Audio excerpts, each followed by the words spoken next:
दक्षिण दिशा में आत्मदेव नामी ब्राह्मण रहते, लेकिन कहा गया है जिनका ब्रह्मा ने दुख दीना और जिनकी मत पहले हरि। पंडित जी ने क्या किया, सुबह से लेकर के संध्या तक भगवान की पूजा कर। भगवान ने सब कुछ सुख उनको दिया, लेकिन एक दुख दे दिया। भैया वो दुख जानते हो कौन सा? उनके घर में बंधो कोई संतान नहीं दिया।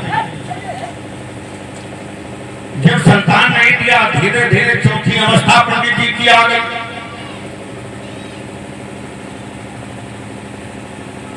तो ब्राह्मण देवता ने क्या किया कि संतान न अब हो सकती है, या विप्रदेव मन में जाना। जब पंडित जी ने जाना कि अब हमारे घर में कोई बालक, कोई संतान, कोई कन्या नहीं है, उत्तर तो होगी, तो अपने घर बकरी को त्याग करके भैया जंगल की तरफ चल दिया। चलो अब हम यहां से चल करके अपने प्राणों को जंगल में दे। पहुंच गए। इतने में भैया क्या हुआ कि भगवान की माया बड़ी विचित्र है बंधो। माया किसी को नहीं छोड़ा, चाहे ब्रह्मा हो, चाहे विष्णु हो, चाहे शिव जी हो। शंकर जी नहीं, हाँ शंकर और शिव में भैया भेद है। माया किसी को नहीं छोड़ा। भगवान ने क्या किया कि ब्राह्मण देवता को प्यास लगा। तब तक ये सामने देखा, वाह कितना सुंदर तालाब, चलो चल करके और इसी में जल पी करके अपने प्यास को बुझाएं और फिर वहां से चल करके अपने प्राणों को दे दो। इतना सोच करके भैया पंडित जी जैसे जल पीने के लिए गए, तो भगवान ने क्या किया, एक साधु का रूप बनाया। साधु का रूप बनाया, और इसीलिए बंधुओं कहा गया है, ना जाने किस भेष में बाबा मिल जाए भगवान है। जब संत का रूप बनाया, ब्राह्मण देवता के पास में आए, कहने लगे पंडित जी, अरे आप यहाँ पे क्यों घूमते हो, उदास उदास क्यों घूमते हो? ब्राह्मण देवता ने कहा, तुम यहाँ क्या करने आए, तुम जाओ यहाँ से।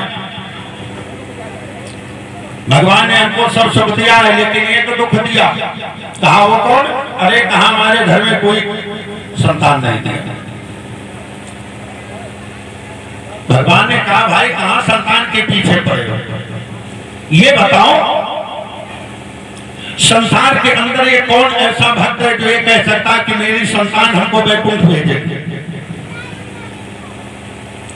और संतान के लिए इसी लोग परेशान रहते हैं कि भाई हमारे ना रह जाने के बाद ये मेरा नाम चलाएगा। यही तो है, नाम के लिए।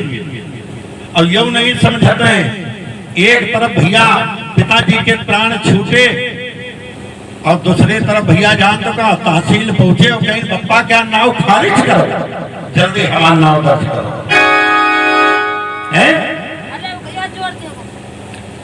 इसलिए आप इनके चक्कर में मत पड़ो और भगवान का भजन करो। जब नहीं माना तो भगवान ने सोच लिया, अब तो ये इसका प्राण जो है वो संतान के ऊपर ही नछावर। तब प्रभु ने क्या किया, डाला झोली में हाथ और निकाला एक सुंदर सुहायमान फल को भैया और दे दिया ब्राह्मण देवता। कहा ले जाओ और इस फल को अपनी पत्नी को खिला देना, तुम्हारे बड़ा सुंदर घर में पुत्र पैदा हो। तो भगवान का अंश। हेलो हेलो,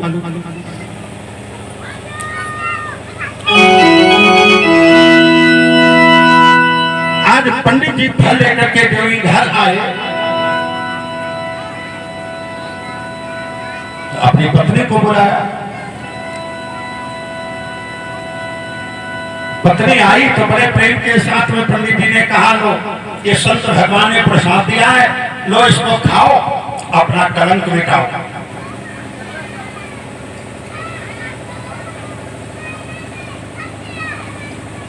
फल तो ले लिया, उसकी बहन थी, अपनी बहन को बुलाया, पंडित जी फल लेकर के चले गए बाहर। तब वो अपने मन में जानते कौन सी भावना सोचती है कि फल खाने से रह गया गर्भ, फल खाने से रह गया गर्भ, तो केल गर्भ गिर जाएगा।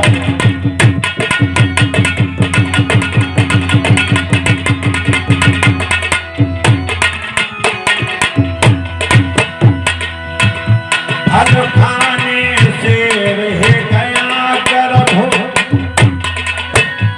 तो केल गर्भ गिर जाएगा। बहन महीन में पड़े पड़े यहाँ माटी कौन सड़ाएगा।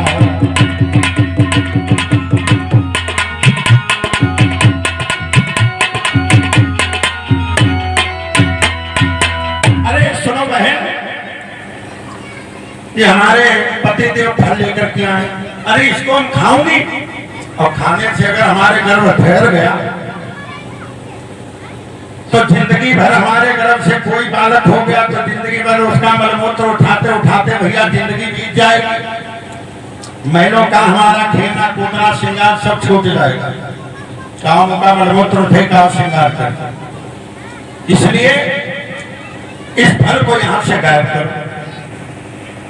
बहन कहने लगी, अरे बहना सुनो, कौन संसार में ऐसा है जिसको लक्ष्मी की और पुत्र की आवश्यकता नहीं, बड़ी भाग्य फल आया है, आपका कलंक दूर हो जाएगा।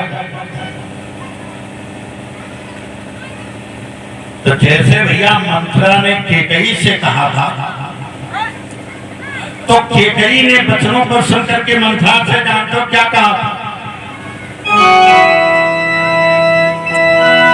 कि अब की घर फोड़े बात कही, तो बाल बाल नचवा लूंगे, कोड़ों से खाल उड़ा करके तो कल की चमड़ी खिंचवा लूंगी। बहन ने अपनी बहना से कहा, देखो अगर तुमको इसका रास्ता बताना है तो बताओ, और नहीं तो तुम भी यहाँ से अलग हो जाओ। बहन सोचने लगी, अच्छा। दूसरे कहा, देखो हम तो तुम्हारे मन को ले रही थी, अगर हम डायरेक्ट आपसे ऐसे कह देती तो हो सकता आप नाराज हो जाते, तो इसलिए हम भी एक तरकीब सोची कि जिस दिन से तुम्हारे पास में ये फल आया है उसी दिन से हमारे गर्भ है, लाओ इस फल को हमको खिला दे, और कुछ दिन ये बात भूलने न पाए। कुछ दिनों के बाद जब हमारे गर्भ से बालक होगा तो मैं तुमको चुपके से दे जाऊंगी, आप हमको खिलाने के बहाने बुला लेना, मैं इसको दूध पिला करके यहाँ से चली जाऊंगी। दोनों की राय भैया क्या हो गई कि ठहर गई इस भांति से उन दोनों की राय, लुका छिपा कर गाय को वह फल दिया खिलाए।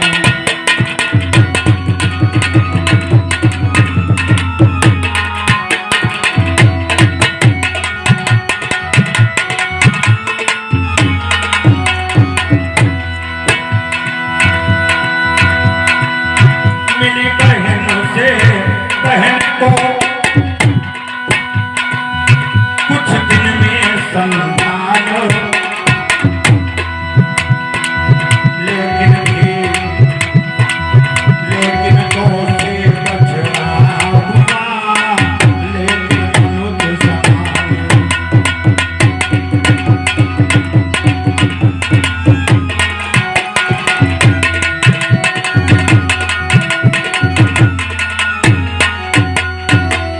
आज मेरे बंधु दोनों की राय एक हो गई, भगवान का दिया हुआ फल जो था उसको ले जाकर के भैया गौ को खिलाता है।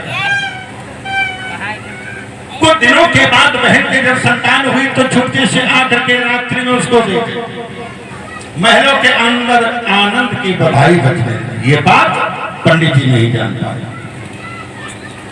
कुछ दिनों के बाद उधर कौशे भैया एक सुंदर बालक का जन्म हुआ।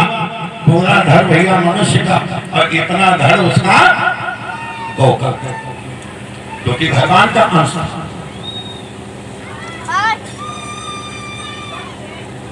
अब दोनों की गति को देखकर जो बहन से संतान मिली, और संतान जब एक की बजाय जो घर में हो लगे, पंडित जी भूले ना ही समय बड़े प्रेम से बुलाया, ज्योतिषों को बुलाया, ब्राह्मणों को बुलाया, और कहा इनका नामकरण कर दो। तो पंडित लोग जब आए तो बड़े प्रेम के साथ में पंचांग देखा, पंचांग माने पत्र, वेद को देखा। तो वेद में जानते हो क्या विचार आया, बालक का नाम क्या पड़ा और गौ के बछड़े का नाम क्या रखा।